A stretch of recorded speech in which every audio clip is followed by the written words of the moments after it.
Welcome to Deal Talk. Today, you're going to hear insights from the creator of the Negotiathon, the man who had the idea to come up with the Negotiathon. And also, in today's conversation, you're going to get some actionable tips on how to master whatever negotiation that you find yourself in. My name is Shane. If this is the first time we've met, welcome to the Deal Talk podcast. I'm a professional negotiator and mediator certified by the Ohio Supreme Court, Harvard, Yale, and others. And on LinkedIn, I talk about AI and negotiation. So if we're not connected there, send me a message. Our goal of this show is to help you improve your skills so you can ignite some positive change in your life and also in the life of others. And joining me is my co-host, Professor J.N. He's an award-winning negotiation expert from the prestigious McGill University, and he teaches negotiation at the various academic levels and also has a pretty awesome newsletter that is new. If you go to jnreyt.com, you can subscribe to get monthly tips, free events, giveaways. The list goes on and on and on. Jan, welcome to Deal Talk. Tell us your number one actionable negotiation tip. Thank you for having me, Shane. Always a pleasure to be on Deal Talk with you. I think we've done 50 episodes overall, so we know each other. My number one actionable negotiation tip is to never forget what the $1 million contract is in your negotiation. So always remember what you're trying to obtain, what is the ultimate goal you're trying to obtain, and whatever you do, it needs to help you reach that goal. Don't do anything that pushes you further away from the goal. That's my tip. That's a great tip. So basically Thanks. having a North Star, something to follow. Right. And I think because a lot of times, if you get upset, you deviate from from that goal. Or if you accept, you make too many concessions, you deviate from that goal. So I think, just always remembering what it is you're trying to get from that negotiation and really informing all of your decisions based on that goal. But the North Star is a great example. Yeah, that's great. Should I share my number one tip? Yeah, go for it. What's your number one tip? Number one tip, actionable tip is ask a question, then go silent. Right. This morning, I was helping out a few people, a salesperson and also an operations person negotiate their salaries. And they were asking about this. We both had conversations around just ask your question and then put yourself on mute on Zoom or go silent because you don't want to negotiate against yourself. And so that's something that I need to practice too, and something that you can implement right away. So ask your question, then go silent. What do you think about that one? I think it's a great one. And it's actually, I think it works because for some reason, we're all like very uncomfortable when there is a silence.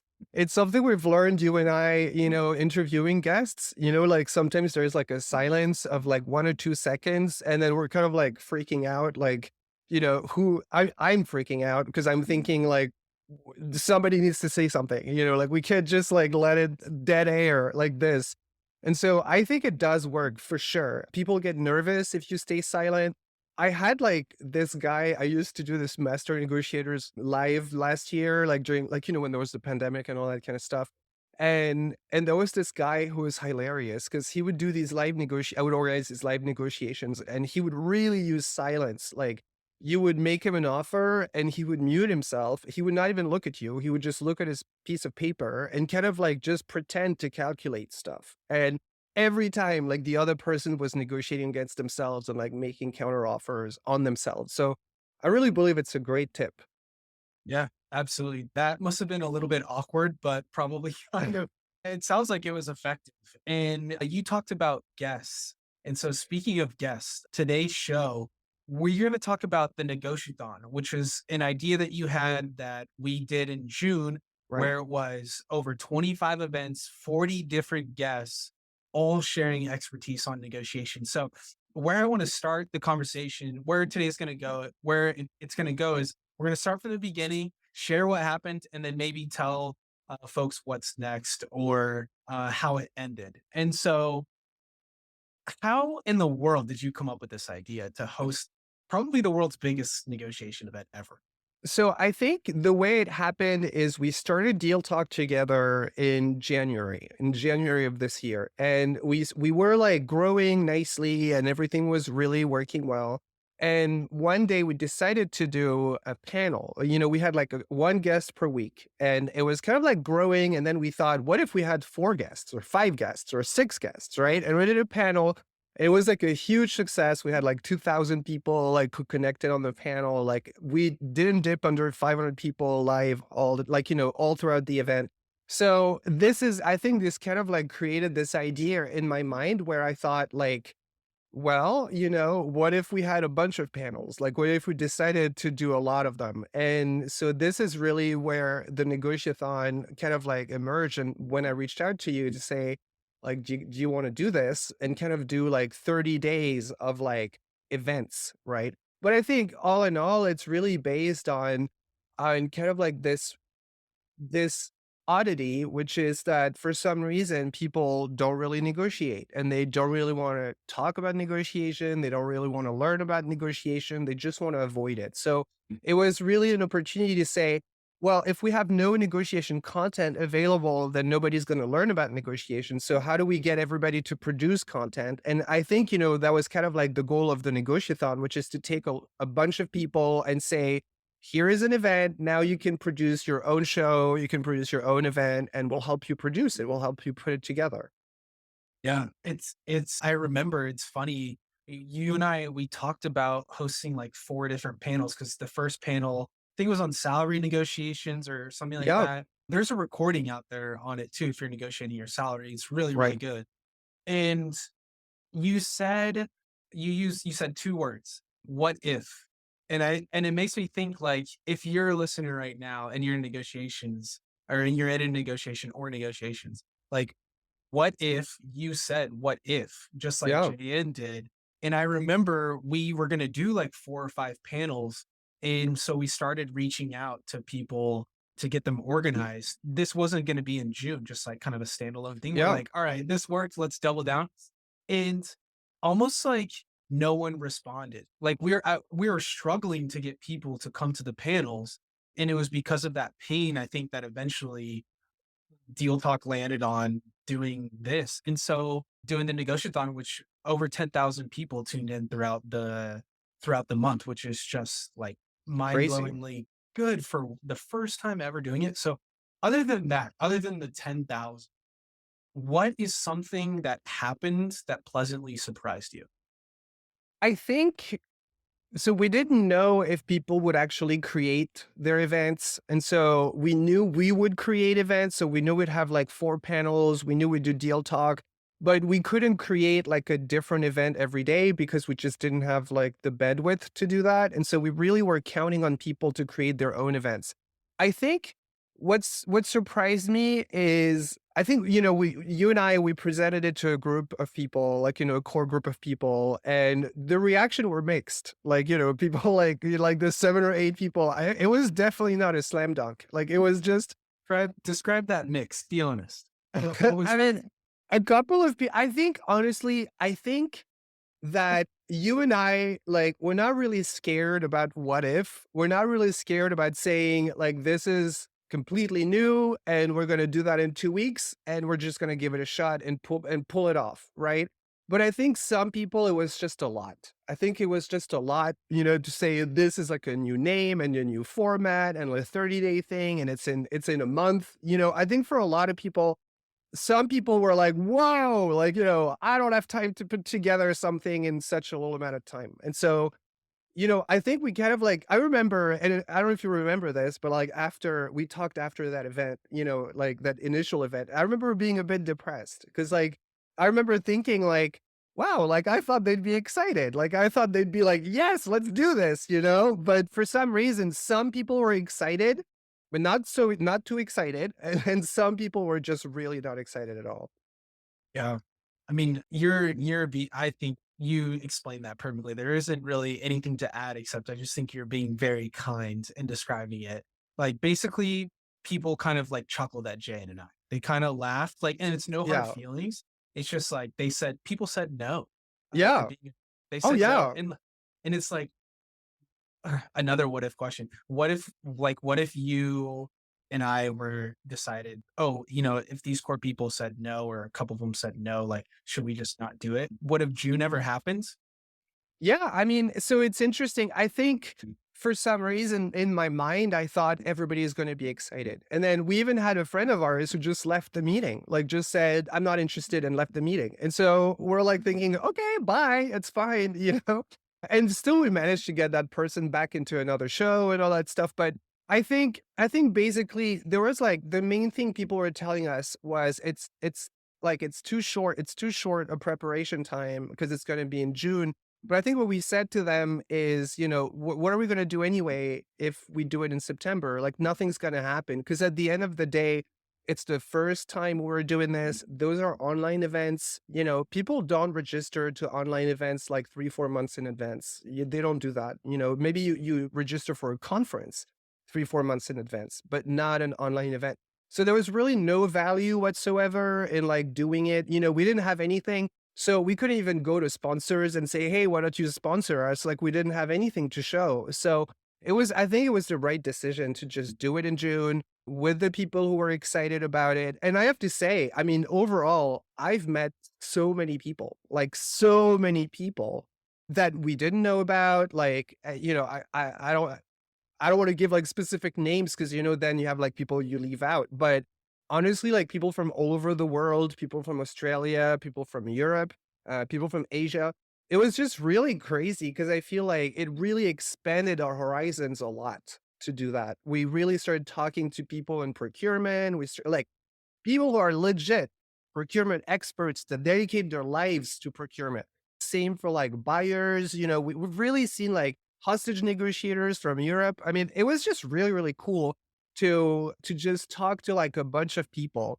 And so I think, when we had enough after that first meeting, which I think happened sometime like in at the end of April, I think. After that first meeting, we basically had like we decided, okay, so we are going to be recording this. We're going to be doing this whole thing in June with the people who are interested. And so we just started like communicating about the whole thing and putting the website together and even things like this little like negotiathon kind of like thing you can add to your picture, like a bunch of people started using it. It was just really exciting to see kind of like, yeah, like people are, the word didn't exist and then it existed and then suddenly it was like something that people wanted to do. Yeah.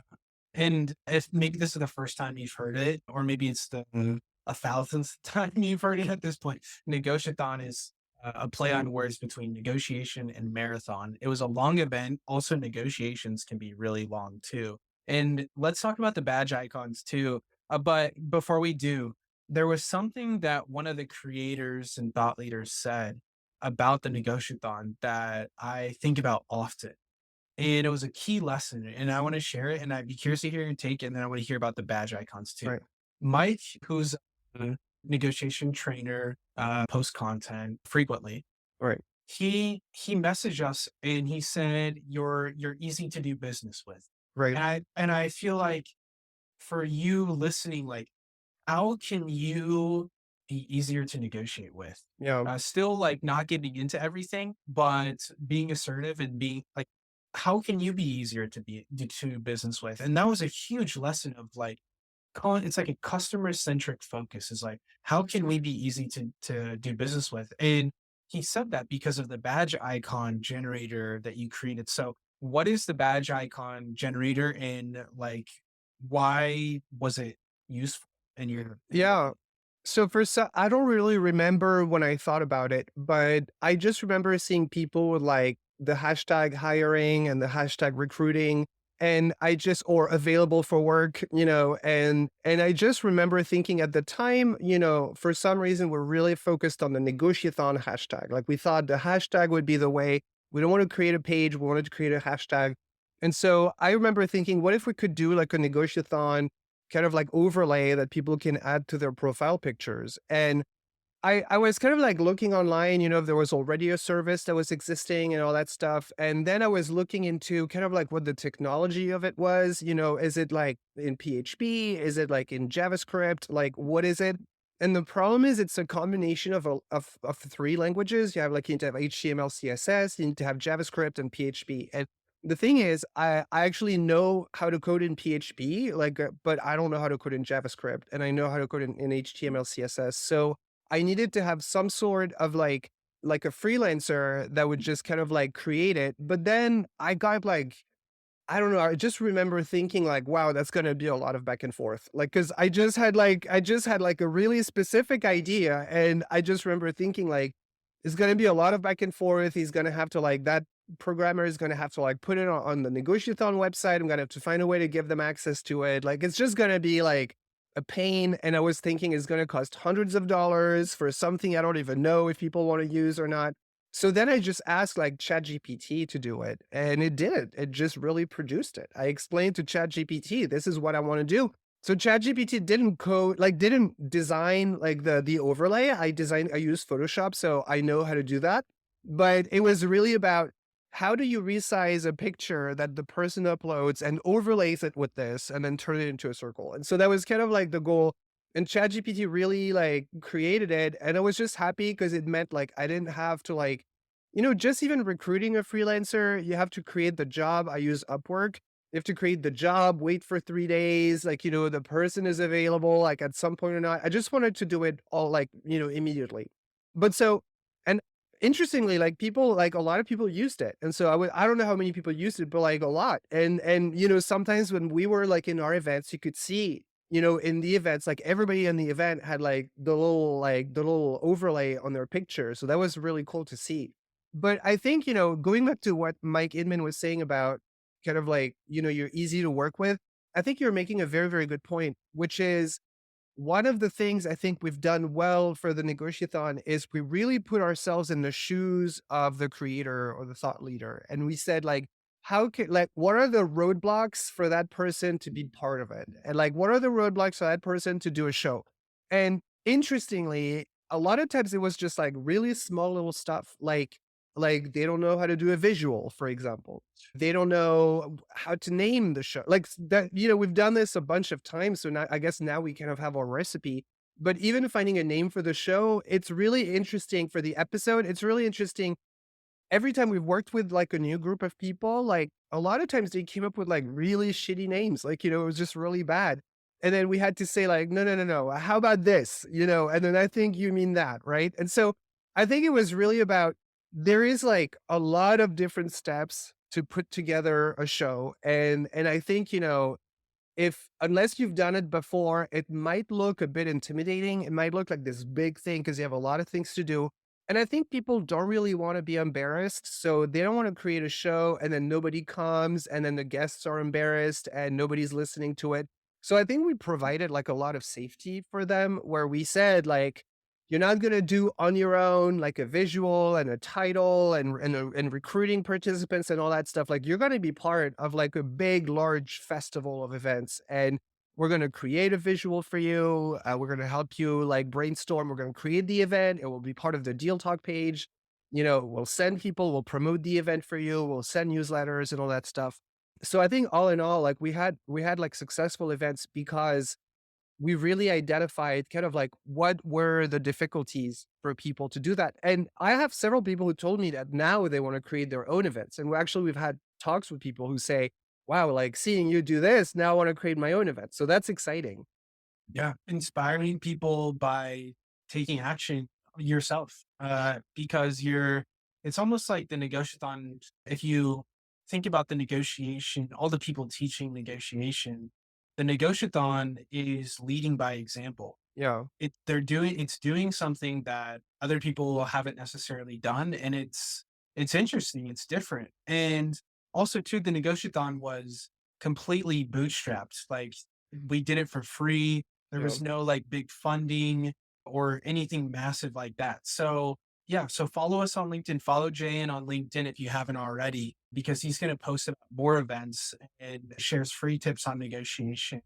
And also too, Jan, people can get episodes that we're talking about from June, from the Negotiathon. They can get them at dealtalk.io. But if they had to pick one episode to listen to, what is your go-to event from June? I have to say that the event where I learned I was very impressed. The event where I learned the most was the procurement one. Like, our procurement episode, like, was so impressive because they were like all like top level negotiators from Europe, just a world we know nothing about. Like, we're both in North America. Neither of us are connected to people in Europe, or a lot. And so it was just like absolutely amazing to see like people from like procurement VPs from like top companies and giving their secrets, like actually their secrets. Like, they were explaining like, and they had like such an interesting concept. Like their concept was, how do you negotiate if you have no leverage? Meaning you're basically negotiating with one person. And they were like explaining like you have no alternative. How do you get a good deal? And they really give like actionable, concrete strategies that they do so that they're negotiating with one person, but still manage to get good prices and good treatment. So to me, that was like a very impressive event. How about you? Like, what was your an event that stood out? Well, it's so funny that you mentioned that one because I'm looking at my screen of all the different episodes, and that's the exact one Yeah, that I was hoping you would say because it was so powerful. I mean, it like, really was. you're talking about like multiple CPOs, people at the top of their game, and it was led by Giuseppe, Yeah, who is also like at the top of his game and is like a top 30 guru in negotiation. And he led the conversation. It was a big moment, I feel like, for you and I, Jan, because we weren't necessarily leading the conversation, but it was something that we created. And it was kind of like, oh, our baby is now becoming is becoming yeah, a teenager, and the teenager is doing well in life, and it was so cool. That's a kind of a weird metaphor, but it was really really cool to see that. But gosh, I can't not shout out the keynote with Lucine, right. where she was talking about her story and just like the negotiations it's the title of the show. So the title of the procurement one is called Negotiating with No Alternatives. So that episode came out June 20th. It's my birthday, by the way. Jan's birthday, fun Yeah, fact, is the day after mine.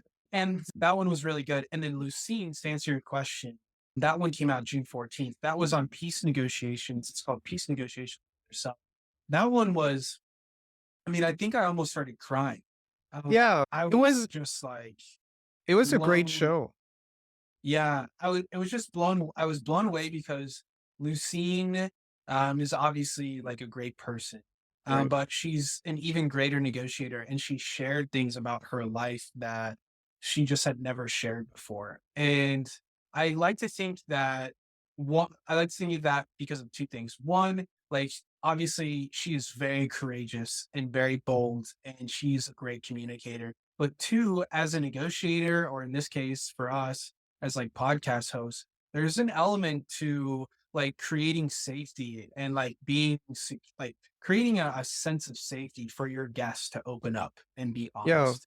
And I feel like we did that by just like being authentic, but also by like being strategic too, and like asking her questions and like going silent. That show was one of the best because the most important negotiations arguably are the ones that yeah. happen, within yourself. I think it's a very interesting episode. I really agree. And I think it's a lot of times because when people think about negotiation, they don't really think about negotiating with yourself. They think about negotiating for like their salary. And I think it really demonstrated how negotiation can be used to overcome adversity and, just within yourself. And it's because a lot of times, right, like we create our own misery, like we create our own, we see the world and we really want something and we don't get it and we're miserable, or we want something to be different and then we're miserable. And so it was just like really interesting to see kind of like what process when you're really, and she's somebody who has to deal with like a lot of adversity, and to see kind of like how she stays afloat and how she stays on top, using negotiation, for that was extremely powerful. And I do think, that I wish more people knew that about negotiation, that it's really a skill that you actually use all day, every day, including with yourself. Like speaking up is the result of a negotiation with yourself. It's about determining whether or not you're going to do something. And I just think it's very, very powerful.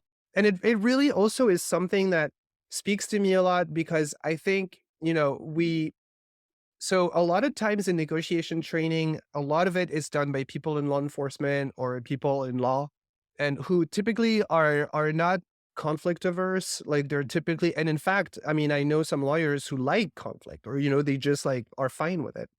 But it's really not how the majority of the population is. Like the majority of the population is extremely uncomfortable with conflict.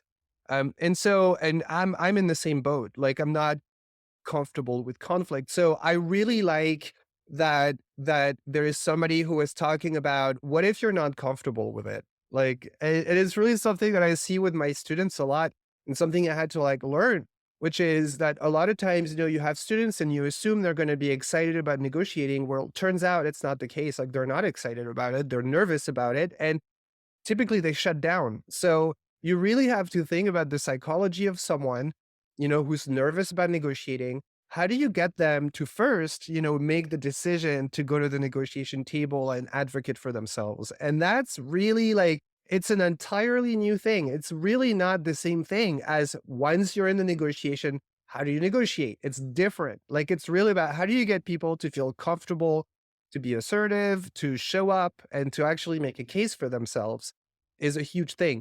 And it's really something that you see a lot. A lot of people say, oh, like, yeah, like I don't negotiate. I avoid, avoid and it's fine, and you think it's just going to be like you're not going to get a salary raise and that's it. No, it's actually like your problems will not be solved. Like you will continue having conflict that will not be solved because avoidance just doesn't manage conflict. It doesn't solve anything.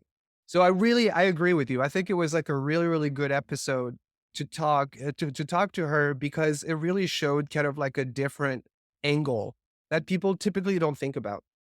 Yeah. Yeah, it was such a different angle. Yeah, And also too, it's aligned with what a lot of what you and I have been seeing within the generations, like within our generation, but also within negotiation is like you're seeing a shift happen right now. And you right, and I have talked a little bit about this. We haven't dove like super deep into it. That could be a whole nother episode. But the shift is like more people, it seems like nowadays, who are taking over the job force want to be collaborative. They want to be a part of something meaningful, you know? So right. that kind of aligns with that, like that sort of peace with yourself. They're kind of connected. But two more quick questions because I So, know only. but before that, like Yeah. your point about people wanting to be collaborative, I think it's really something. If you're somebody who's above 30 and you want to know kind of like how do people are in the workplace? Like a lot of people actually, when I give like executive education training, a lot of people say, how are the Gen Zs? Like, the new people, what can you tell about them? Right. And so I know a lot of them because I'm a business school professor. And so my students are basically between like 18 and 22 when they're like a bachelor student. And what's interesting about it is I get older, like, but they stay the same age. Like basically for the past 10 years, all of my students are the same age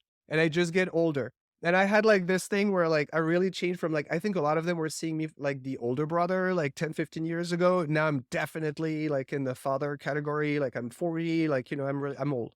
But what's interesting about them is I'm actually extremely positive about the new generation. And the reason I'm extremely positive about them is because they are so collaborative. Like they really, really they are so empathetic. They in average, of course, you have assholes in the batch, but what I mean is so empathetic.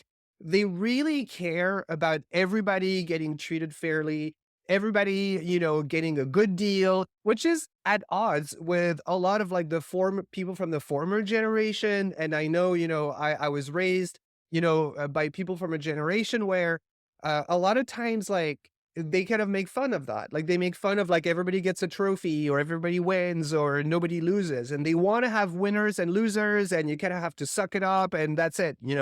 And so that's really different. It doesn't work at all with the new generation. That's not what they want. They want everybody to be treated fairly. And I was telling you, right? I think during the negotiathon, one of my family member, my younger brother, who's, like a Gen Z, quit a job, like, because like he thought treatment was extremely unfair. And that's really something that you see, in the new generation where out of principle, they are willing to like lose money as long as they're doing the right thing. And so to me, like that's really something that I find extremely like positive and desirable about this new generation. That's cool. Yeah, and so it makes me think like what does the data say about this collaborative? Is it true? And I want to shout out a pretty cool company called Contract Nerds, and which is a funny name by the way. Oh yeah. But they just had a study.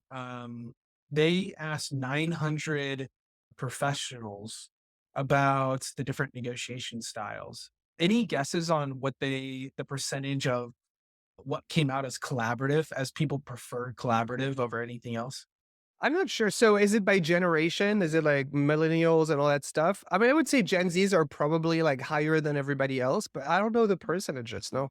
Yeah, that's true. That's true. Now that I think about it, it could be a little bit, maybe it's a bit skewed because of the different generations. I don't know. We'd have to look into it. But the reason I ask you is because I was really surprised, but it also supports your hypothesis of this.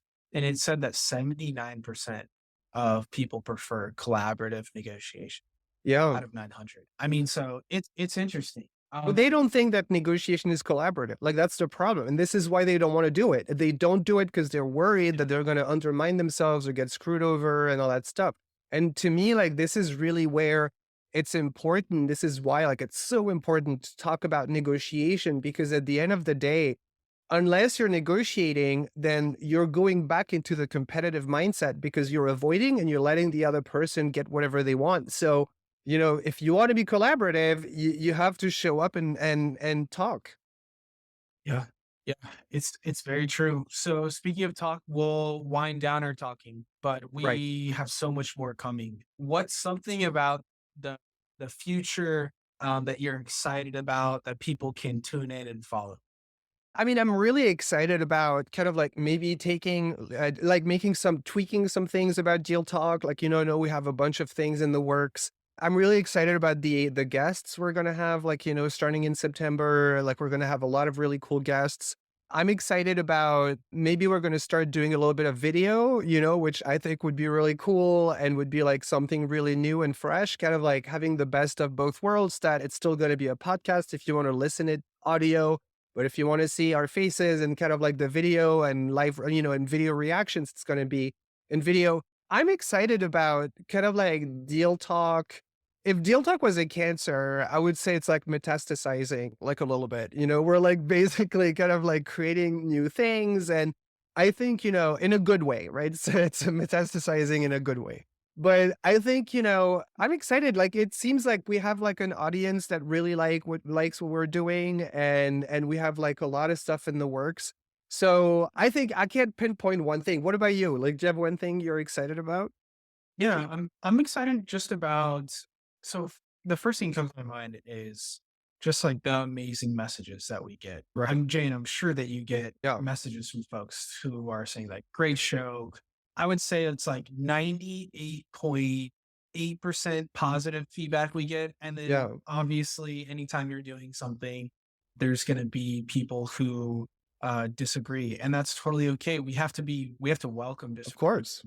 to grow. But one thing I'm excited about is really just continuing to see where it could go. Like, what is possible? Back to the question that you asked at the beginning of this whole negotiathon journey is like, what if? And Yeah. so the question that's on my mind is like, what if the art and science of negotiation reached every single country in the world? Those are the kind of questions that I feel like can really propel, but also equip people to deal with hard things going on in their world. So that's ultimately where we're headed. And I'll leave it to you. Are there any final thoughts you want to add before we wrap up? No, I mean, I think just watch us and watch what we're going to do. But I think we really are focused on growing and we're focused on spreading our message really broadly. I think we have a lot of cool stuff in the works. Again, I think, it's what's interesting is we never know what's going to work, right? But we hope like one thing is going to take off. And so I don't know. We'll see. We'll see. I guess we'll see like in a couple of months, what worked and what didn't. Yeah. And if there's one thing that you enjoyed about today's show, connect with Jan on LinkedIn, connect with me on LinkedIn, send him your biggest takeaway, or just send some appreciation if you got anything out of the conversation or the negotiathon as a whole. For now, that is the end, but we'll be back. It's always a pleasure. Thanks for being a part of the journey. Talk to you soon. Talk to you soon. Thank you so much. Have a good one.